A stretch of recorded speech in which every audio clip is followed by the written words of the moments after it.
രാവിലെ സൺറൈസും കണ്ട് നമ്മൾ നേരെ പോണത് പുതിയൊരു ഓഫ് റോഡ് സ്പോട്ടിലേക്കാണ്. നല്ല മൊരിഞ്ഞ ദോശ കഴിച്ചുകൊണ്ടിരിക്കുമ്പോൾ നമ്മുടെ ടീംസ് ഇവിടെ എത്തിയായിരുന്നു. അവരും കഴിച്ച് നമ്മൾ നേരെ പിടിച്ചു വാഗമണിലേക്ക്.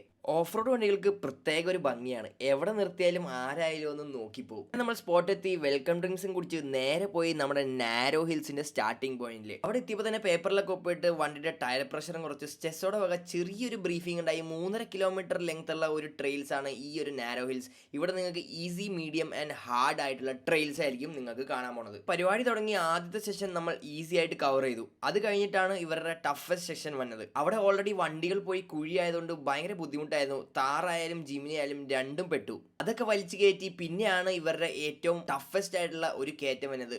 അതിൽ മെയിൻ ആയിട്ടുള്ള ആവശ്യം മൊമെന്റം ആണ്. ഒറ്റയടിക്ക് കയറിയാൽ കയറി, ഇല്ലെങ്കിൽ വണ്ടി പെടും. അങ്ങനെ നമ്മുടെ രണ്ട് വണ്ടിയും നല്ല അടിപൊളിയായിട്ട് ആ ഒരു കയറ്റം കയറി. അങ്ങനെ നമ്മൾ ടോപ്പിലെത്തി. ട്രെയിൽസ് മാത്രമല്ല, ഇവിടെ ട്രെക്കിംഗ് ഉണ്ട്. ഏറ്റവും ടോപ്പ് പോയിന്റിലേക്ക് പോയാൽ അവിടെ നിന്ന് കുറച്ച് നടന്നാൽ നമുക്ക് ഇടുക്കി കോട്ടയം ജില്ലയുടെ ബോർഡറും കാര്യങ്ങളൊക്കെ നമുക്ക് അവിടെ നിന്ന് കാണാൻ പറ്റും. അത് കഴിഞ്ഞ് നമ്മൾ അവിടുന്ന് കയറിയ വഴി തന്നെ തിരിച്ചിറങ്ങിയും വണ്ടിയുടെ കുറച്ച് ആർട്ടിക്കുലേഷനും വണ്ടി എങ്ങനെയൊക്കെ ഹാർഡായിട്ടുള്ള കേവ്സും ടേൺസ് ഒക്കെ എടുക്കാന്നൊക്കെ കുറേയൊക്കെ പഠിക്കാൻ പറ്റി. എന്തിനും ഏതിനും സ്ട്രെസ്സും നമ്മുടെ കൂടെയുണ്ട്. അതുകൊണ്ട് പെടൂ എന്നുള്ളൊരു ടെൻഷനും നമുക്ക് വേണ്ട.